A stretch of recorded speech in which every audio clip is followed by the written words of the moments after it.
नमस्कार, Shubhangi blogs and किचनमध्ये तुमचं मनपूर्वक स्वागत आहे. आज आहे संकट चतुर्थी. तुम्हाला संकट चतुर्थीच्या खूप खूप शुभेच्छा. आणि आपले मोदक तयार केलेले आहे. तर हे मोदक वेगळ्या पद्धतीचे आहे. सारणीचे मोदक केलेले आहे आणि ते पण तळणीचे. तर त्यात काही आपलं थोडंसं वेगळा पदार्थ बनवून आपण तयार करणं. हे आहे आमचं देवळालीतलं श्री गणेशाईचं नम श्री गणेशाई नम हे गणपतीचं मंदिर आहे. तुम्हाला तर माहीतच आहे. जे देवळीतले आहे त्यांना माहीत आहे, इतरांना माहीत नाही. तर तुम्ही बघितलं असेल किती सुंदर असं आमचं गणपतीचं मंदिर आहे. मी शॉर्ट टाकलेला आहे. तर त्यासाठी आपल्याला मोदक करायचे होते. तर मोदक हे काय केलं आहे, 1 वाटी गूळ घेतलेला आहे आणि आमरस टाकून आपल्याला बनवायचं आहे. तर काय झालं, गूळ हा किसून टाकला होता आणि पटपट हलवायचं आहे. 1 चमचा साजूक तूप टाकलं, त्यानंतर गूळ टाकला आणि त्यानंतर आपण खोबरं किसून घातलेलं आहे. वल्लं खोबरं काढायला आज वेळच नाही भेटला, नाही तर वल्लं खोबऱ्याचंच करायचं. 1 वाटी आमरस टाकलेला आहे.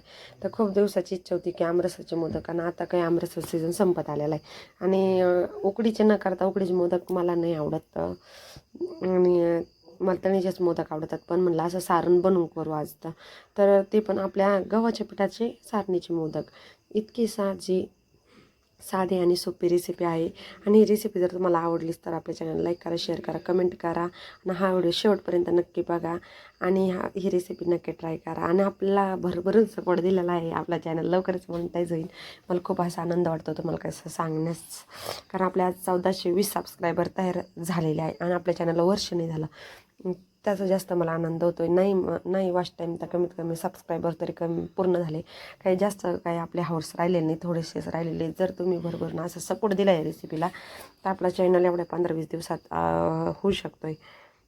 जर तुम्ही सपोर्ट दिला आणि ही रेसिपी आपली व्हायरल गेली तर आपली जनार्दन स्वामीची 22, 23, 24, 25K पर्यंत व्हायरल झालेली आहे.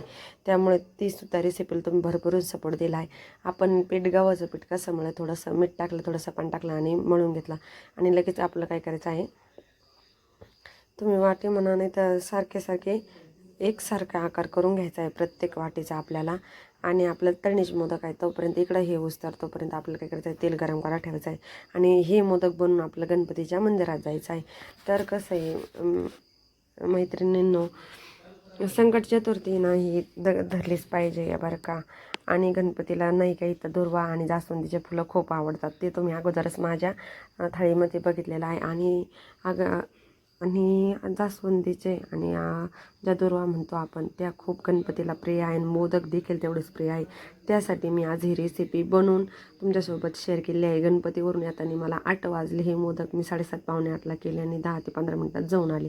तर असं करता करता खूप काही वेळ झाला. मग तिथून पुढे व्हिडिओ एडिट केला आणि अजून तर खूप काही काम बाकी आहे, पण व्हिडिओला लेट होईल त्यासाठी अगोदर तुमच्यासोबत व्हिडिओ शेअर करणार आहे आणि बाकी सर्व नंतर आवरणार आहे.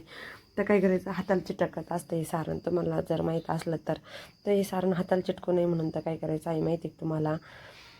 त्यासाठी तुम्हाला करायचं आहे तर ते म्हणजे पीठ लावायचं. त्याला थोडं थोडं असं पीठ लावायचं, पिठाचा हात लावायचं, मग हाताला काही चिटकत नाही. तेल आपलं तापलेलं आहे आणि आपण मस्तपैकी तेलाचं काय करणार आहोत तर आता त्यामध्ये सोडून घेणार आहोत. मोदक आपले तयार होत आले आहे आणि आपल्याला आता लवकरच मंदिराच्या मंदिरात जायचं आहे. तर आपली बाकी सर्व तयारी झालेली आहे आणि लवकरच आपण बघणार आहोत. तर तुम्हाला हा व्हिडिओ कसा वाटला आणि माझे व्हिडिओ कसे आवडतात किंवा काही कमी आहे ते सुद्धा तुम्ही मला कमेंटमध्ये नक्की कळवा. काही संकोच न करता आणि कुठे काही बदल करायचा ते देखील मला सांगा, म्हणजे आपला चॅनल आणखीनच प्रगतीच्या मार्गावर राहील. आणि असेच नवीन व्हिडिओ तुम्ही माझे बघत जा. लवकरच आपण नवीन व्हिडिओ घेऊन येणारच आहोत. तर असंच खात राहा, आनंदी राहा आणि पुन्हा भेटूया एका नवीन रेसिपीमध्ये. तोपर्यंत आता गणपती बाप्पा मोरया. कसा वाटला आपला हा आमच्या गणपती बाप्पाचं लूक, आणि बघा आमच्या गणपती बाप्पाचं दर्शनसुद्धा तुम्हाला होणार आहे. आज संकट चतुर्थी तुम्ही कुठं नसले गेले तरी तुम्हाला घरी बसून आपल्या गणपतीचं दर्शन होणार आहे. तर असंच भेटू पुन्हा एका नवीन व्हिडिओमध्ये. तोपर्यंत तुम्हाला धन्यवाद.